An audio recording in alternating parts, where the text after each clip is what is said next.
Hey everyone, welcome to the show. If you are watching this on replay, thank you so much and hello.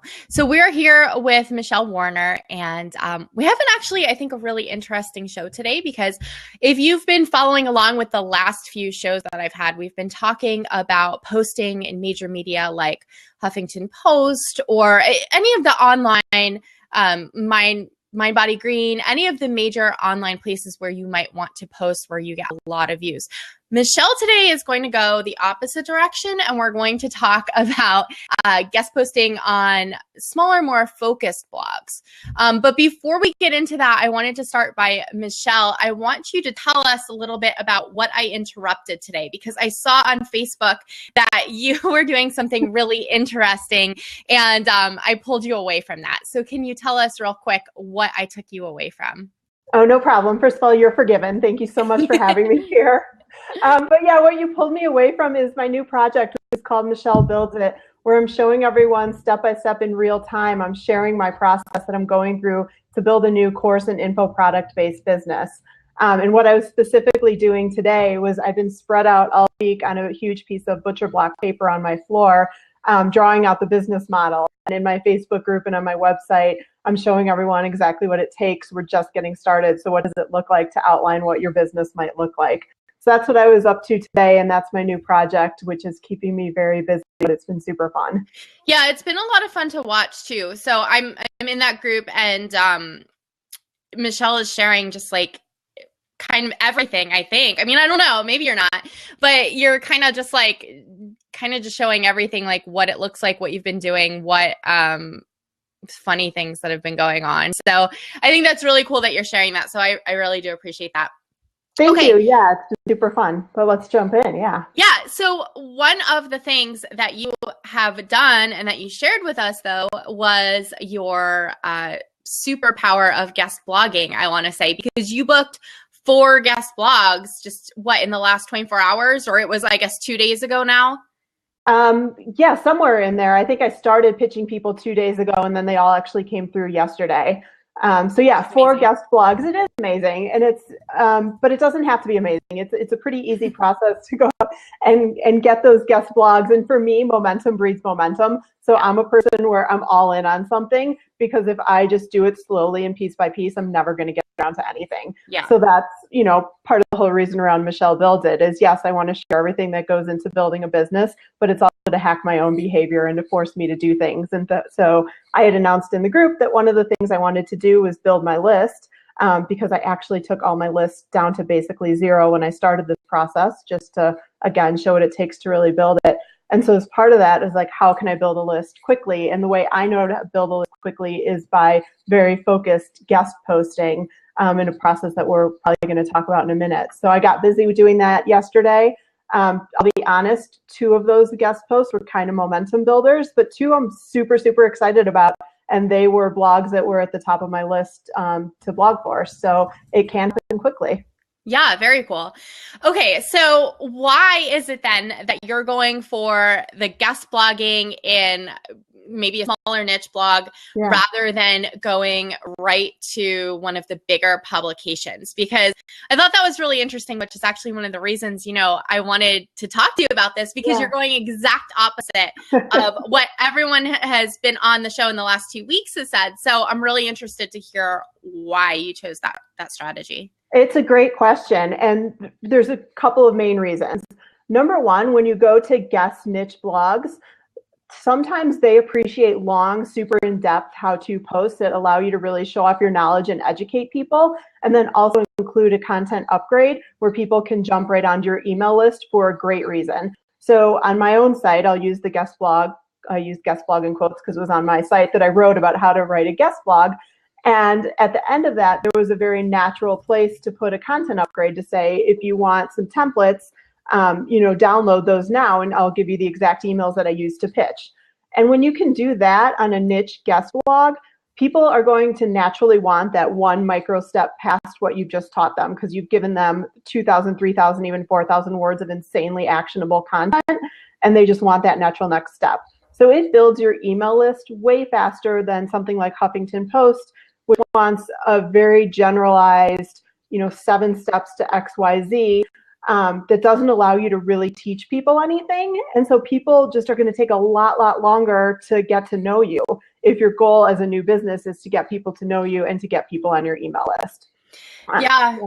I have to say, I really hate those kind of articles. I hate writing those kind of articles. Those, it just feels so kind of impersonal and just like it's just like everything else. And I've definitely at times kind of broken down and been like, fine, like I will write this because I mean, it feels like that's what everyone else is doing because that's what you see all the time.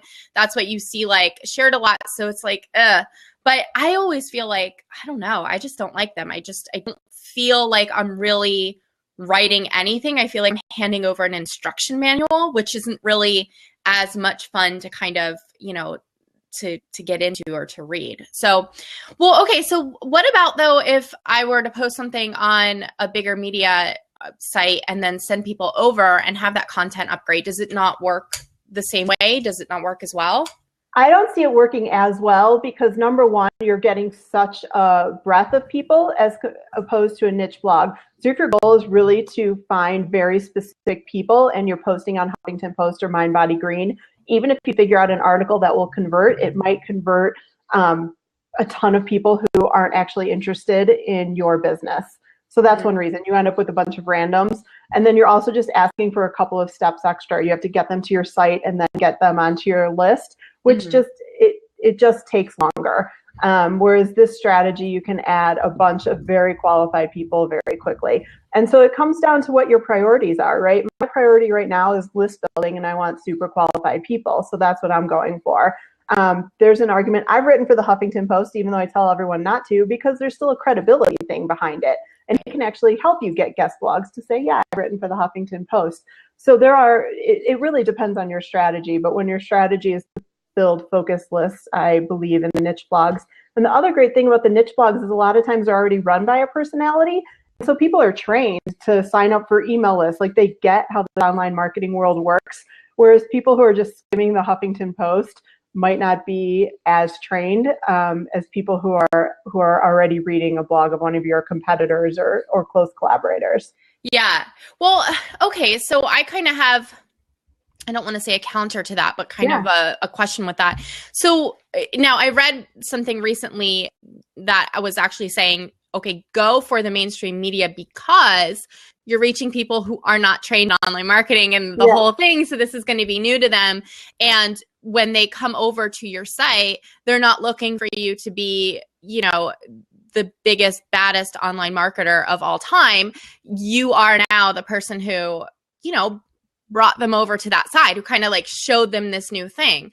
So I don't know. I mean, that's, like I said, I was just reading that the other day. What do you think about that? Like versus bringing new people in and then being the expert versus like, hey, I'm another person who does this, just like, so-and-so's blog who you've already been reading. You know what I mean?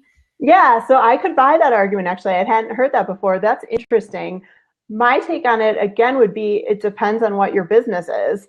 My business is a lot of teaching people funnels and automation and things that are maybe a step or two past the beginning stages of online marketing. And so someone who's never heard of online marketing before, I'm probably going to make their head explode. You're going to scare them. Yeah, totally. Whereas if you're a person who's just starting out, like, this is your niche, this is who your customers can be, just starting out with some of those super basics, maybe that is a valid argument. Yeah. What about for someone who was doing something like nutrition or health or, some other niche that's not online marketing, but they're just using online marketing as their vehicle to get those customers? Yeah, again, I think it might be more valid on some of the larger sites, but there's so much freaking noise there that if you look at the Huffington Post nutrition section, how are you supposed to stand out when you only, again, have 500 to 1,000 words? I think that there are more interesting places where if you are a super specialized health and nutrition person who is passionate about one thing, and you can go in and write 3,000 words on that and really make somebody's life different, then that's going to be a very different impact than 500 words on why you should remove gluten from your diet, right? Like we've read that 14 times. Right. More than 14 times. Yeah, it totally makes sense. And so in the comments, BK Walker is saying what, like, I think she's saying, what about authors, right? You can clarify if, yeah, like, what about authors? Do you have any, like, same thing? I don't know. I guess authors, that I feel like that's a tough one. What are you writing about? I would ask, but I don't know, Yeah. Michelle. Yeah, I would say the same thing. Certainly, if you're trying to write a mass market novel, then larger sites might make sense because you probably already have a following or you have a publishing house or someone who's backing you. And again, jumping you into a different stratosphere of level of business. I'm talking about new businesses here who are trying to get their first 1,000 people on a list and starting to get some momentum. So if you're an author who's self-publishing, that might make a ton of sense for you. Yeah, so she's saying paranormal romance or nonfiction.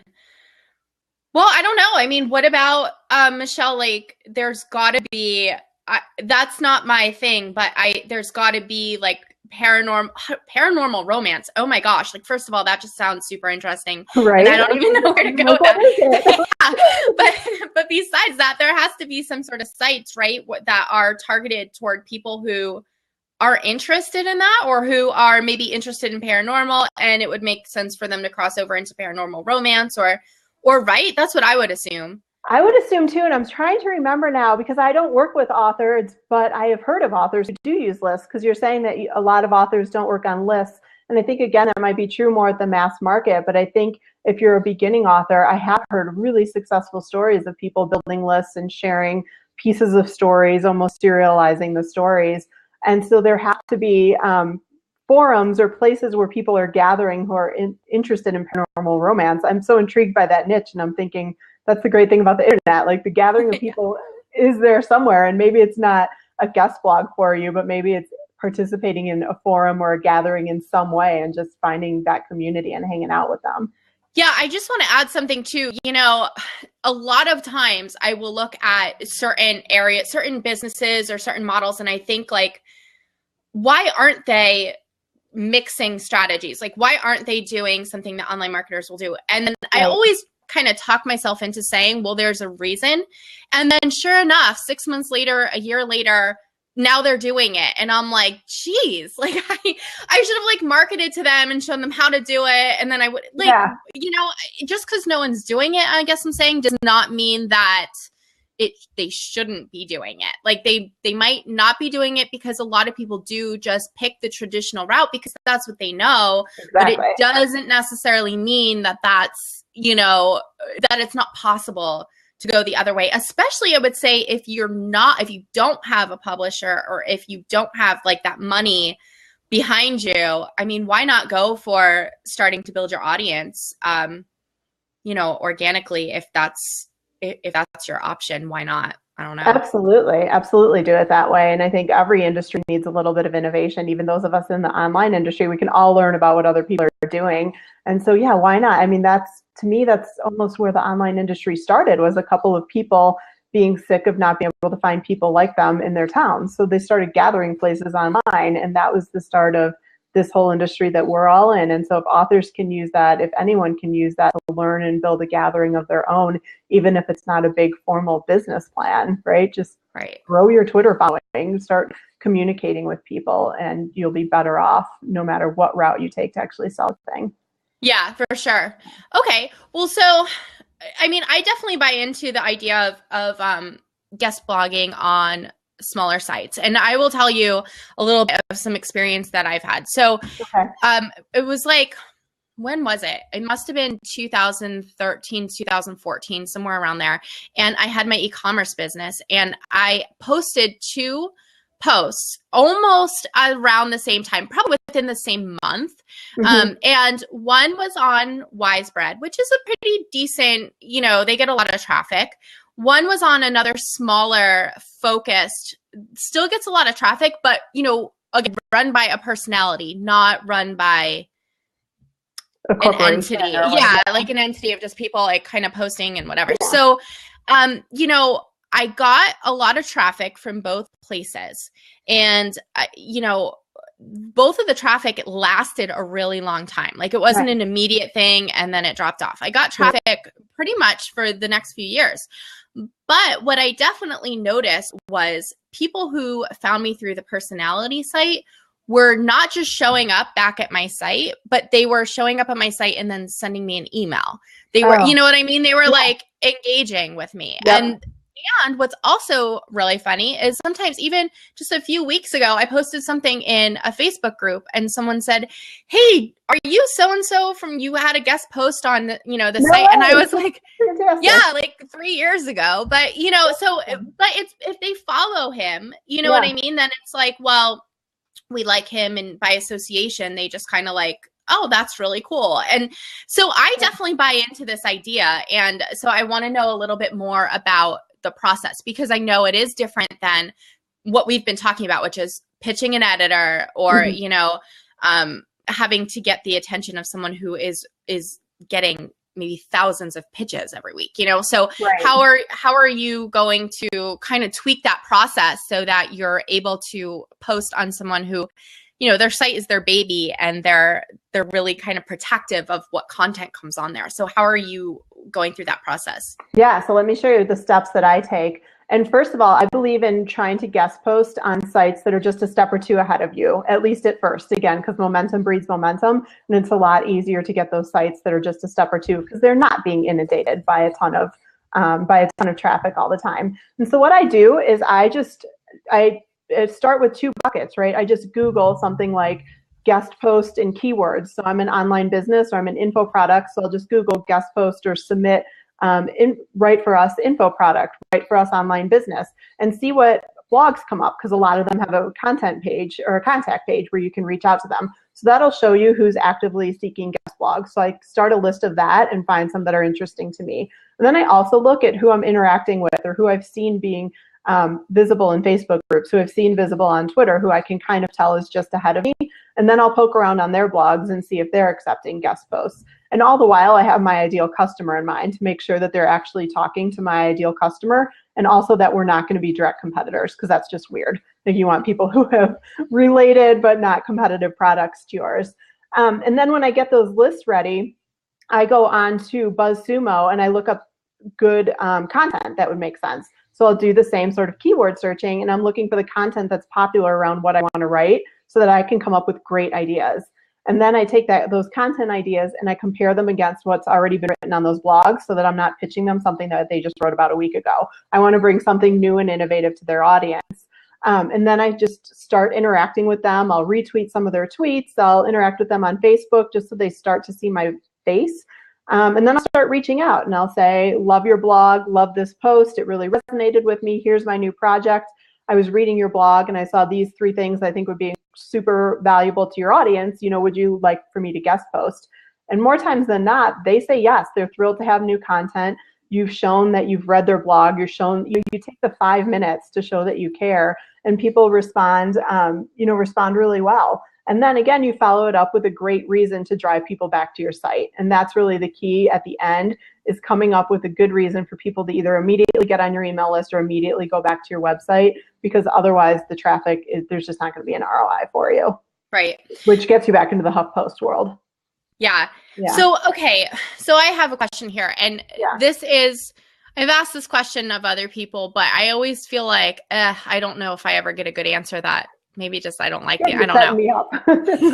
Sorry. So, how long are you wanting to develop this relationship with these people? Because I always kind of feel like I don't want it to be fake. Like, hey, I just followed you on Twitter and now I want something from you. Right. But at the same time, I feel like, am I going to step back and take a 6-month approach to relationship building before I get right? So I'm trying to find that balance, and I feel like I just haven't really found it yet. For me, I try to take a sane approach to it. So if they popped up in my Google search and they are actively looking for guest posters, I worry a lot less. Yeah. I make sure I've read their blog. I make sure that I'm halfway clued in before I reach out, just so that they can tell I took some time.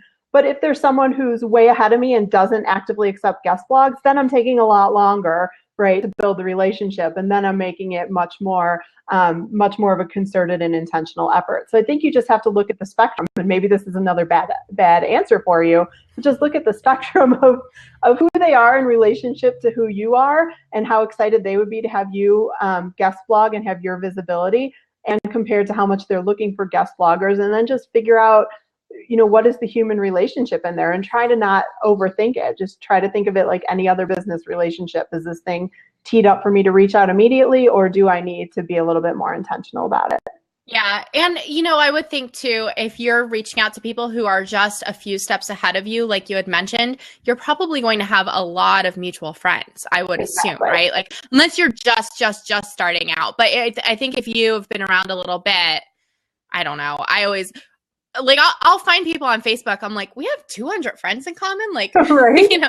Who are these even 200 people? I don't really know. Yeah, but, you're always networking at that point, right? Finding mutual interest and reaching out. Yeah, it's not that difficult. And I see that in the comments too. Yeah, treat online the same as you would in real life and offline. Any kind of business conversation or networking conversation, just what does that look like in a guest posting world? Or what does that look like for any kind of relationship that you want to develop? And I do have a way to supercharge it, though, if you do really want to find and get on blogs of people way ahead of you early on. The easiest way I've found to do that is to take some of their advice. So find a blog post of theirs. If you've taken a program of theirs, find something that they've taught you, put it to use, get amazing results from it, and then send it to them as a case study. And even if they're not accepting guest posts, even if they're not really featuring anyone, of course they want the social proof that their stuff works. So tee that up for them and show them what an amazing results you've gotten from their program, and you'll get featured by the bigger blogs pretty quickly. And then that will leap you up into a new level of blogs that you can be featured on, because people will see you on that person's blog, and then all of a sudden they'll be intrigued, and it will just cycle from there. Yeah. And I think that's one of my favorite pieces of advice from that blog article that your guest blog that you wrote on your own blog. That was a sample of how to do it. I think that was my favorite piece of advice, because I think a lot of the, not huge blogs, but a lot of the bigger blogs, or the gurus or the experts, whatever, a lot of times you don't see a whole lot of guest posting going on unless they're doing something like a case study or an affiliate or something like that. But you're not seeing a ton because they're not just throwing out a bunch of content all the time. They're really careful about that. So I think that that's a great piece of advice. So do you have any tools that you use, any apps or programs or whatever, where you kind of keep track of who your like targeting, hunting, chasing is probably not, none of those are good words, but in real life, right? Yeah, but like, however, how are you tracking who you're reaching out to and when, and what they've said to you, or, how are you organizing all of this? So I'm kind of a productivity and organizational disaster. So I don't know if I have great advice here. I do it in Google spreadsheets and in Evernote, and actually in a hand journal, a bullet journal that I keep with me. And I just keep lists of great headlines that I see and great content that I would love to write about. I keep a list of blogs that I found that I would love to write for, and I keep a list of who I've reached out to and when. And now when we're talking about like retweeting people, I'm not that intentional about it. I don't like make a grid that says I need to retweet and comment on this person, 10 times before I'll reach out, because I do just try to make that a natural relationship. But I'll make a note of when I first reached out to them, or I'll make a note of what advice of theirs I want to try, and keep track of it that way so that I have some context for them going forward. But I certainly don't make it as robotic that I'm checking off 15 times. Okay. So good question coming in. So what? Okay. So what is that? Please finish this question. Tell us why we should never. Do you? I'm not sure what that means. Tell us why we should never what? I don't know. Well, okay. So if you want to clarify on that, you can feel free to clarify, but I'm not sure. Okay. So, well, that doesn't sound like a productivity disaster to me. That sounds fine. Sometimes it feels like it's in 14 different places, but I do try to keep track of it. But I think it's good because it keeps it more natural, right? It's not this big intentional spreadsheet that's color blocked and I have to reach out to this person on this day or whatnot. It just, it's a place to store my ideas, but not get too insane. Okay. I'm surprised you don't have it on butcher block paper. Just kind of like I know. I love my book. I wish you could see it behind me. You probably can if I move in the right direction. You know what? You should show me one day because you've talked about this before, and I kind of do it with poster board paper. I always plan my content with poster board paper, which is kind of the same. But I'm like, if I got any longer than that, I don't know if I could handle it. But okay, oh, I see what he's saying. Okay, so common mistakes we all make in being guest bloggers or getting guest blogs. So, okay, I see what he means now. Like stuff we should never do when we're trying to get on a guest blog. So piece of advice number one is don't have a plan for why people should come back to your site. That's the whole key to getting an ROI off of guest blogs, is to make sure that you can have a bio with your link. Make sure you can set up a content upgrade that's a natural progression of what you've just written. Make sure that you give people a great reason to keep following you. Because if you're not really intentional about that, if you just throw random articles around the interwebs, like you're not going to get anywhere. So really having an intention for your call to action. Yeah. And I would say too, you might actually get the exact opposite of what you want to if you are. Good call. Because I've definitely done that. Like someone's asked me to post somewhere and I have, and then I get like people asking me things and I'm like, I don't really do that. Like, I don't, you know what I mean? And it's just kind of like, it was kind of a waste. So yeah, definitely the being intentional. What do you find with guest posting as far as how lenient people are with links, or how comfortable and confident are you in asking to have those links, and kind of what's expected, what's the norm, and how do you approach that? Great question. I think it's becoming more normal, and especially when you go to niche sites, because this isn't news to anybody. You know, everybody that you're approaching knows how the game works, right? And so they're very gracious about allowing bios with links and links within the article. I haven't run into anybody who's questioned that. The one thing, and fair enough, that I've run into is how people will accept content upgrades if they'll allow you to put an actual button in there, or if it needs to be a linked content upgrade. And that, really depends. Both ways work. If you can only use links, Lead Pages even has like lead links that you can use, where just a link actually works like a lead box. So it pops up with the form right there. And people are usually very comfortable with that. Again, they get it because they're doing the same thing. They're trying to grow their businesses, and they know the point that you're writing for them to grow your email list. So people are very gracious about it. Yeah. Okay. Totally cool. So, and then you don't want to like overdo it, I would assume, though, right? Like maybe an in-text link and a call to, or a bio link, and then that's basically it, right? Yeah, it definitely doesn't look like my own blog post that might have 6 different calls to action. Yeah, maybe you have like an ad in the middle, and you're like, exactly, and I'm dancing somewhere. Yeah, maybe 2 calls to action within the blog post that are very natural and are just links, aren't big buttons, and then something in your bio. And again, just writing those bios so that they're very intentional. I use the example, I think, of a vegan chef. Like if you're a vegan chef who's trying to promote 10 dishes to make for Thanksgiving, in your bio, and it's right before Thanksgiving, in your bio don't write, I'm a vegan chef, blah, blah, blah, check out my recipes at. Like you would want to write, I'm a vegan chef who is showing you 10 different dishes you can make this Thanksgiving. And then people are much more likely to click over. So it's those little details. It's intention and paying attention to the details. When you phrase things that way, make them more natural, the thing that really does is make people feel like it's their idea. Like you didn't, you didn't ask them to come over and get this recipe. It just kind of feels natural to them, and they don't feel like they're being pushed. So yeah, that definitely helps. So can you tell us a little bit about, I know you had mentioned, even though you are not recommending to go for the big sites like HuffPost or something, you actually are this week, because I am. I just submitted one this morning. So can you tell us a little bit about what's going on with that? And I think that kind of ties a lot back to Michelle Builds It, though. So kind of why are you doing that? And so I'm doing an experiment. Obviously, we talked about I booked 4 guest blogs that have nothing to do with Huffington Post or large sites this week. And then I have a HuffPost blogger account, so it's easy for me to post things at Huffington Post. And I decided to compare and contrast the two. So I'm going to do 1 blog post at Huffington Post in each of the next 3 weeks. I'm doing that as an experiment because people don't believe me. Everybody sees Huffington Post and these sites as the best absolute place, and you've made it an online business.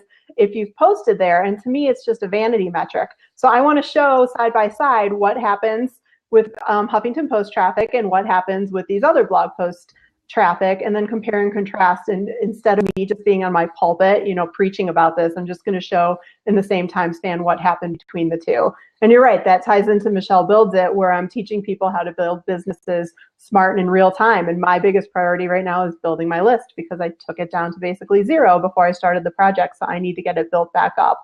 And so I want to show why I'm making the choices that I'm making, and also free people from this idea that you haven't made it unless, you have these kind of vanity credentials next to you. Yeah. And that makes sense. I still think, though, when I hear people say things like, well, you don't need a following on Twitter or Facebook or whatever, or, you don't need to post on, but it is still, and you mentioned this earlier, but I know a lot of people weren't on yet. It is the credibility thing, though. Right. It is still like, okay, well, no, I don't need a ton of people on Twitter because they're not necessarily going to convert into dollars. Right. But, for some reason, it's just, that's still the way it is. We're still kind of trained. And this kind of ties into this question that we're getting in here too.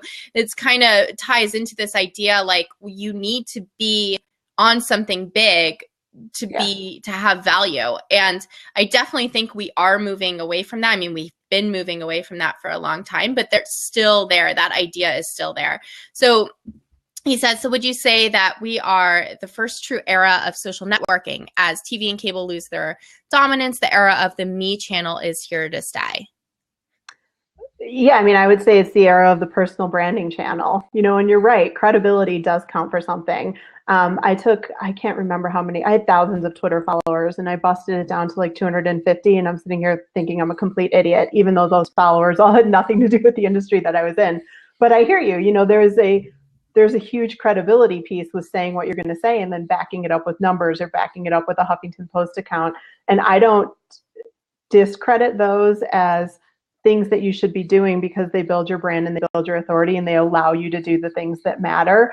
I just don't think you should assume that those equal business success, because none of that equals direct dollars in the door, right? Yeah.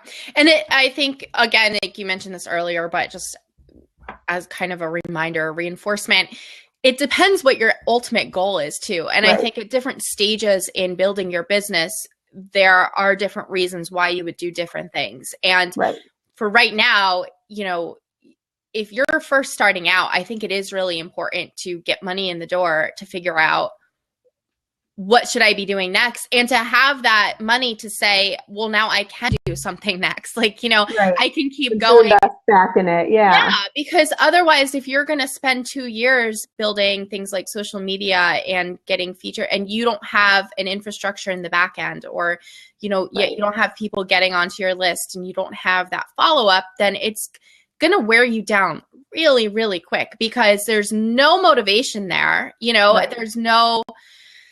There's no money coming in, which means right. You have to be spending your time somewhere else. So I think, with Michelle Builds It, you are focusing on starting out, and you're basically, absolutely. What I'm getting from this implicitly is you want to start with the list building, because that's kind of, that's more of your moneymaker than these credibility metrics, credibility factors. Well, and I also think it's what people invest in you initially, right? People who are following you on Twitter are way less invested in you than if they're on your email list or in your Facebook group, where they're interacting with you much more regularly. And so, yeah, it's a two-pronged approach. Why I'm really focused on building my list is because once they get on your list, they like you a lot more. I'm getting all the replies that you were talking about you got. I send out the welcome email when they first sign up, and everybody's replying back to me, and we're having conversations. So those are good things that I think that accelerates your connection with people much faster. And then it also, when they're on your list and they're in your Facebook group or whatever they're doing, they will naturally make their way to your other social media. Yeah. And so they'll naturally start sharing for you as well, which accelerates your social media. You're not going a one-by-one following. You're asking your followers who already like you to share with their social media, and then you grab exponentially more followers that way. Yeah, for sure. And kind of unrelated, kind of related, but I do not like Twitter. Like I definitely I definitely feel like I post stuff on Twitter because I have to. And I'm just like, am I just like shouting into nowhere? Like I feel like sometimes, whereas like you were saying on Facebook in your Facebook group, you know, I have a small Facebook group, but I know that I know what the people in that Facebook group do. I know how to help them. I know that when I post something, they're going to respond back to me. I know, and not that that never happens in Twitter, but the percentage of, you know, people who see my tweet that actually interact with me versus Facebook in a group or something, and especially in my group, I mean, it's not comparable. And that's almost what I feel like what you're kind of saying with this, publishing on bigger media versus, you know, publishing in this smaller personal space where people are actually going to like respond to you and jump on your list and really appreciate what you're saying. That's a great analogy. Actually, I hadn't thought of it that way. And it's funny, I think you're with 90% of the world in hating Twitter. My career before this was in tech. And in tech, I think we're required to love Twitter. So I have this weird love affair with it. But when I was starting this project, I almost swore off Facebook because Facebook frustrates me sometimes. And I was like, I can build this whole business on Twitter, no problem. And I had a great mastermind friend talk me out of that. And I thank God every day that she did. Because I have the smallest Facebook group ever. I think we're at like 21 people or something because it's super new and I haven't really promoted it. But even the feedback that I get in that group has been so valuable. So it's definitely changing my mind on those things. Although I'll never lose my love for Twitter. That's okay. I understand. But I get it. Yeah, everybody's got their platforms. I don't really get Instagram. Yeah, you know, I don't get a lot of social media channels, I'll be honest with you. I think because I was a senior in college when Facebook really was the thing, like when that, you know, I think I'm like the same age as Zuckerberg, which makes me feel like, what have I should have accomplished more in this time. I think we all feel that way. Yeah. That's okay. So I don't know. I think that's why like Facebook is my thing, but I know it kind of ages me because the younger people are not on it as much. And you kind of have to jump around depending on who you're talking to. So Laura, hi, Laura, first of all. Hey, Laura. You're here. And Michelle, I'm echoing a little bit in your, I don't know if you changed anything or do you I did not. Right? I don't know what's going on. It's okay. I will deal with it. Can anyone else hear me echoing? If it's just me, I'll deal with it. But all right. So Laura says, just like any other credibility metric, the more people get it, the less it means. At some point, HuffPo won't be the big deal. Yeah. And it'll be something else that gives that boost of credibility. Yeah, I totally agree. And I see that a lot. You know, it's almost like everyone can be, you don't hear an echo. Good. Thanks, Laura. Yeah. So I totally agree, but that's how it, and that's how it goes with social media too, right? As soon as something gets popular, then it's not cool anymore. So you have to move on to something else, which is not good if you're like me. Yeah. Well, and that's not good for me because I am not good at staying up on trend. Like I am not someone who's ahead of that bell curve. Like I will wait until somebody's like, Michelle, you were the first person to comment on my Instagram post, my very first one, because that's right. I remember that. I was like, I guess I have to be on Instagram, even though I think it's probably almost like it's over probably by now. I'm the total opposite. And again, I blame my tech background. You should see my phone. It's full of all these random next big thing social networks that never took off. Oh, really? I'm always the one to buy the software, you know, in the beta pre-release before they've actually even built anything. I'm like, ooh, this is going to be amazing. And I'm going to buy it. So I love all the new stuff. That's so funny. Yeah. Which makes it fun to experiment too with the project I'm doing now. I can just, make it up as I go along. I lose interest very quickly. Well, that's okay. Yeah, I do too. So, well, speaking of then, what do you have coming up with Michelle Builds It as far as experiments that are coming up? We already talked about the, what our topic for today, your guest posting on niche versus bigger media. What else do you have coming on? Because I'm in the group and I'm going to get it anyway, but I'm excited to hear right now. So. Awesome. Yeah, the guest posting one will be really fun. And then we're going to be talking next week a lot about business design, which isn't the most sexy topic in the world. So I'm going to cover that and go into a lot of customer experiments. And I'm actually going to be tackling the whole gender thing. for online marketing, because you and I have talked about this before. You know, I'm really weird about this. I think it's weird that in online marketing, a lot of groups are either all female or all male, and there's not a ton of crossover. And I want there to be crossover. My whole rest of my career, I worked with all men, and now all of a sudden I'm in online marketing, and all my one-on-one clients are women. And it seems like everybody likes to, go to their different gendered side. And I want that not to be the case in my group. So far, I think it's all women in there. And I really am going to figure out a way that I can be talking to both men and women, and we can all hang out in the same place, and it's just going to be normal. And I know that there are some groups who have done that. But I see more groups than not that are all women. I don't see as many all men groups, but I'm going to be tackling that whole issue head on, because I just see so much weird stuff about the fact that women need a safe space to build a business, and, that guy's too salesy, or, the women have too many feelings. And I want to talk about that, because I think that there's so much to learn from both sides. One of the very first groups that I was in when I first discovered this whole online thing, and groups that I'm still in, they are mixed. But they're run by a couple, and that just occurred to me. And I'm like, maybe that's why, because they can talk to both. Or, we can all talk to both, right? We talk to both people in real life. I don't know. Yeah, I don't get why it's going on. And I think is probably trust issues and a lot of things, just because we don't all actually know each other in real life, that Maybe. It's easier or more comfortable. I don't get it, but you're right. It's a lot of couples who run the mixed groups, and there are some mixed groups, but it's something I feel strongly about, that I want my business to serve both men and women. So I'm going to be digging into that and talking about that for the next few weeks, while we're also talking about the not so exciting stuff about building a business on a solid foundation and what, business models look like. Yeah.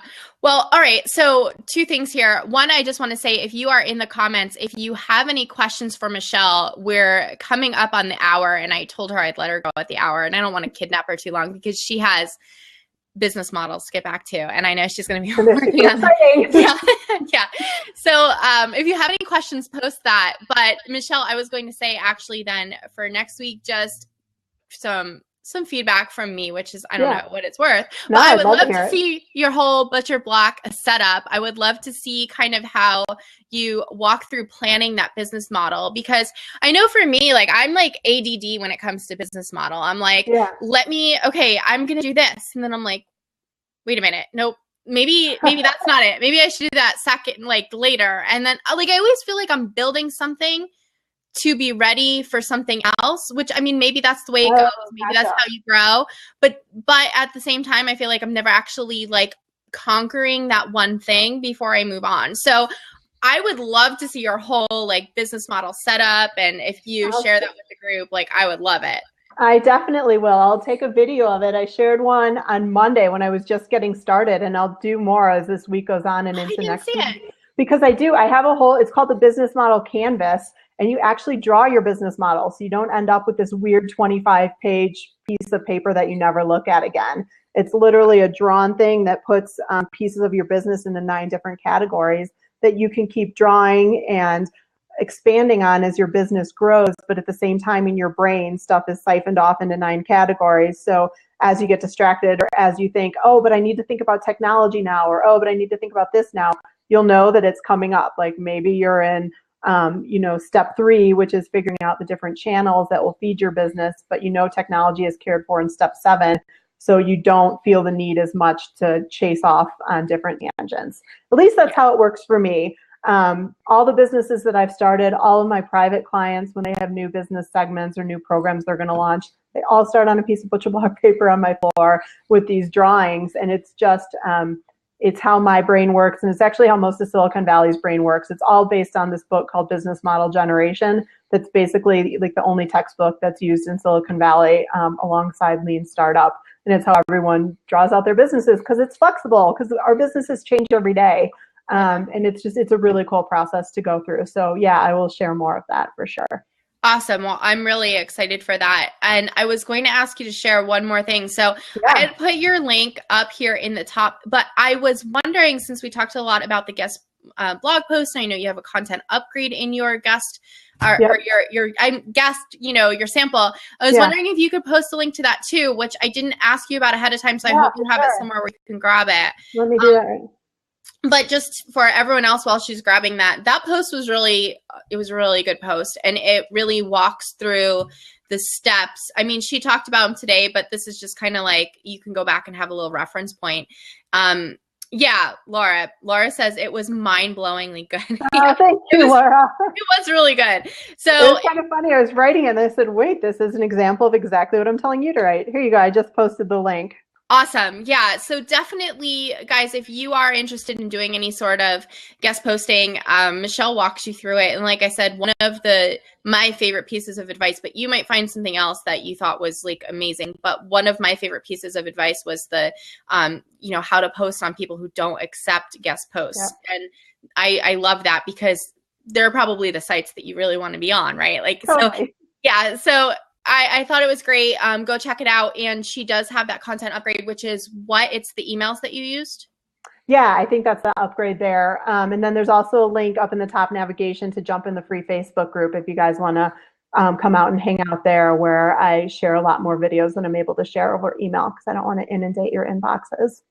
Yeah, and that's a really fun group too. Like I said in the beginning, I'm in that group, and Michelle shares a lot of stuff, and she's just a good resource too, because, we didn't talk a lot about your credentials, but this isn't she's not just like trying this for the first time and seeing what happens. She's done this lots of times before.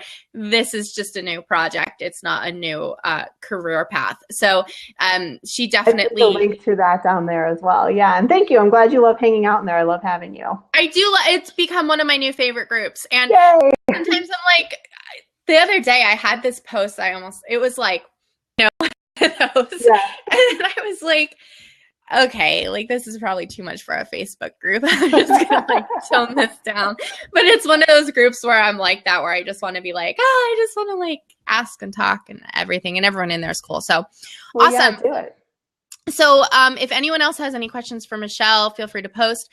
Otherwise, I think, we're going to wrap it up. But Michelle, I am so glad that you came on today, because oh, yes, thanks for asking me. This was fun. Yeah, it is fun, right? I told you Blab is so much fun. I love Blab. So it's fun and super useful, and I'm so glad that you shared everything that you shared with us today. So thank you so much. Do you have anything else that you want to share with everyone before we go? No, other than just a huge thank you and congratulations on the show. I love that you're doing it, and I look forward to subscribing and popping over here every week. Yay. Awesome. All right. Well, thank you. I'm going to hit pause recording. Stick around for 1 minute. Everyone else, go check out Michelle's page and her content upgrade. And and I'll see you guys later. All right. Bye.